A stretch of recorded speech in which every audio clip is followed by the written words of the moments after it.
created to have some fun together, sharing and singing. So, join and enjoy. Our love for opera brings us together. Thanks for being with us in this trip. And it is with this very, very beautiful version in violin and harp that we start today's episodes.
Piesnia Indieskowa Gostia by Maestro Rimsky-Korsakov, also known in English as the Song of the Indian Guest. This recording that we just heard this is a video that you can find on YouTube, recorded year 2012 in Germany. In the violin, we have Veronika Jefremova, and on the harp, we have Olga Shivilevich. This is just to provide you an example of the many, because there are many, one of the many versions that people have recorded around this extraordinary, really, really extraordinary melody that Maestro Rimsky-Korsakov composed, and that is part of the opera Sadko. There are not many people who know Sadko, and I also want to confess that, well, it is part of these melodies, these songs that I would take to a desert island, but it is that I am conscious, I would say that conscious of this melody. It's barely 3 years, I think. Even though I had, for what I found, I had heard it around maybe 15 years ago. But what happened that the first thing that I heard it, it was in the voice of a soprano, and now that I heard again her version, which I was supposed to know already, I told myself no. Mm, as much as I admire this soprano, truth is that this aria really didn't work. Neither the accompaniment, neither her voice, neither the feeling. And so that is because I wanted to explain why I had heard it 15 years ago, but never really paid attention to it until around 3 years ago. And it is because I was watching a reality show. Um, from Russia, where singers, you know how these things work. You have a number of singers that are in a contest. So there is a group of judges who sometimes criticize them very hardly, and so they are being eliminated until you find you have the final ones that will make it and will get some sort of award. So in one of those programs, I heard the melody, and it turned out to be also a Slavic voice, which are of course perfect for this kind of repertoire. That I told myself, oh my God, this music was written in heaven.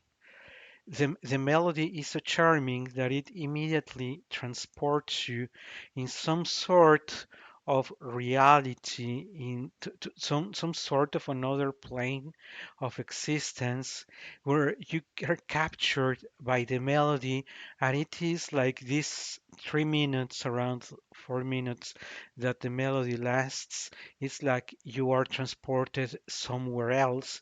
It is like time is suspended for the duration of this song. And so I was also saying that many people may have never watched Sadko, which of course is not a regular in any opera theater. One of the reasons it's because it is in Russian, of course, and there are not many opera houses around the world that want to engage into having a masterpiece from the Russian repertoire and trying to have the singers sing in Russian, which is usually a chaos. Um, so that's the part of the reason why you hardly ever have the opportunity of watching Sadko anywhere in the world, where it is a great opera with uh, composed by Maestro Rimsky-Korsakov. So I wanted to start today. I was telling you that the actual name of this piece is the Piesny Indiesko of Agastya, the song of the Indian guest, because there is a number of guests in the opera that are presenting themselves, and it is the Indian guest who is presenting himself using this song. The song opens when he says, and of course my Russian is not perfect, so my apologies in advance.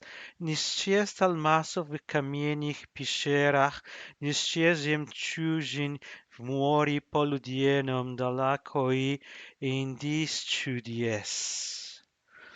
There are countless diamonds in the stone caves. There are countless pearls in the distant midday sea of Indian wonders." And this is the initial part of the song of the aria, and it is pretty much spoken. So many people just notice the melody, the splendid instrumentation of the opening, and the tenor who is really is singing, of course, but it sounds more like a declamato phrase rather than song. And so this opens. I let me repeat myself. There are countless diamonds in the stone caves. There are countless pearls in the distant midday sea of Indian wonders. And it is with these words that the Indian guest invites us to dream and learn about India.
And he continues, Yes, na teplom morie, čudnim kamen jahont, na tom kapnie phoenix ptica slikome dwie.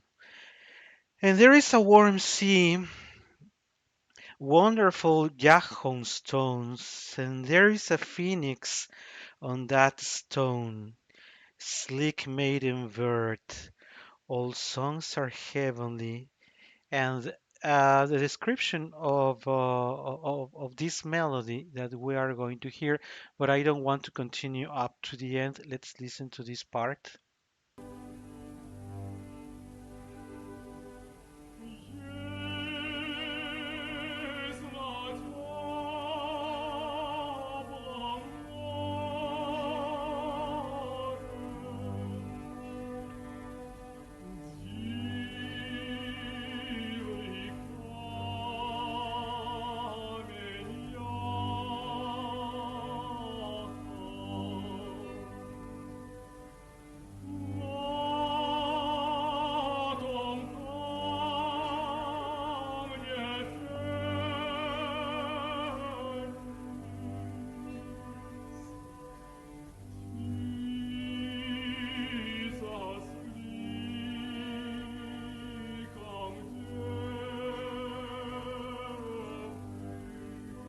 I also wanted to mention that I was mentioning that the first part is very much it is sung, yes, but it is more like spoken.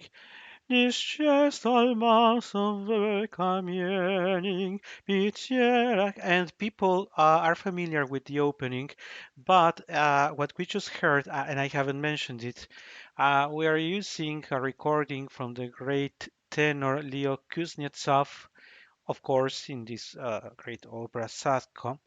Um, what he sang, this second fragment that I am sharing and that you are familiar with, is when the melody starts because it's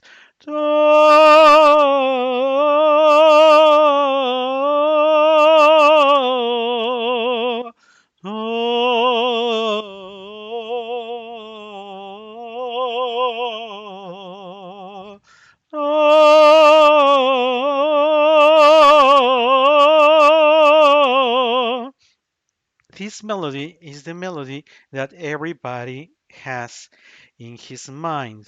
So rajski psio pjesni slatka raspivajet pirja, raspukajet, morje zakryvajet. Going back to that bird, there is a phoenix on that stone, a sleek maiden bird. All his songs are heavenly. He sings them sweetly and spreads his feathers.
And so, uh, when the sea closes, whoever hears this bird forgets about everything. It is so charming to listen to this bird that you would get lost in his sound. So charming he is.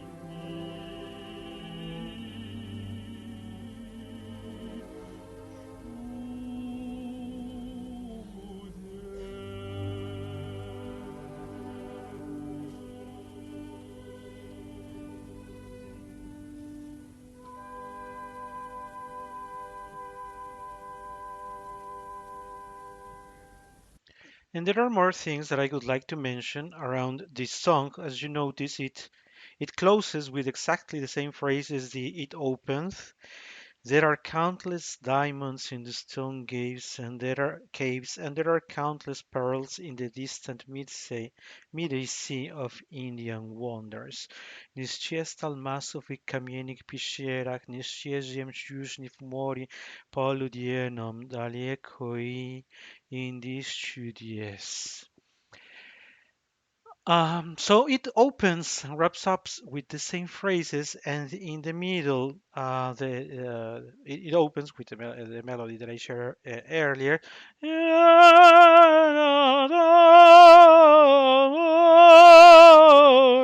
And there are these couple of phrases where the voice of the tenor plays without sound.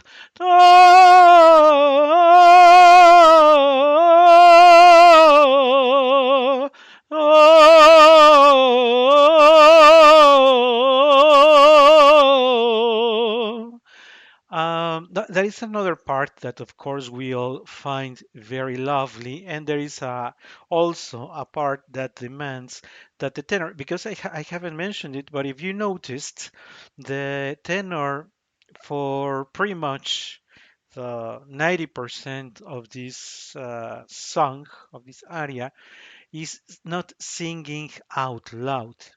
This song, if the tenor is going to show what he can do is in musicality, in the homogeneity, in the intention, in the understanding of the music of Maestro Rimsky-Korsakov.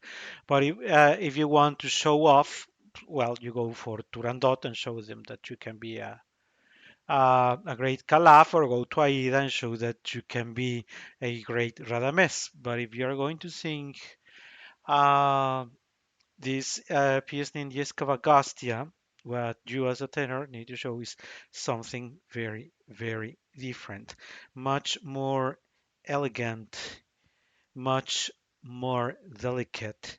And that's why there is only one piece, or there is only one part, one phrase where the tenor needs to go with a much higher volume, which of course it's very effective because it confirms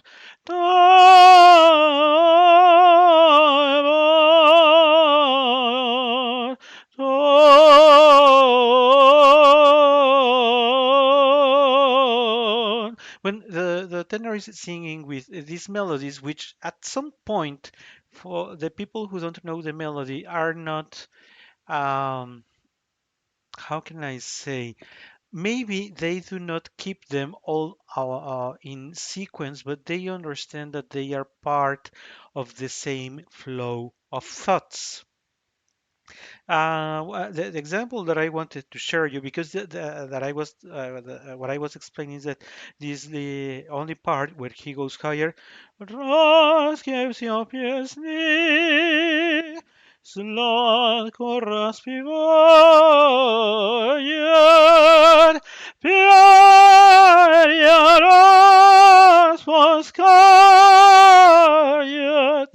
that is the only part where the tenor goes higher. And if you heard the version of Leo Kuznetsov, even there he was very measured in the sense that he didn't let his voice just explode in volume and to show, hey, I am a great tenor. The other thing that I wanted to mention that is sort of atypical and brings or confirms in a way the comment that I was making, that this is such a delicate, elegant, beautiful, mystical piece of music, is that it doesn't wrap up with a high note. Niż jemčužni v mori poludienom daleko i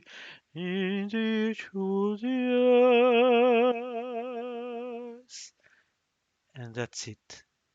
We let the orchestra wrap up this song.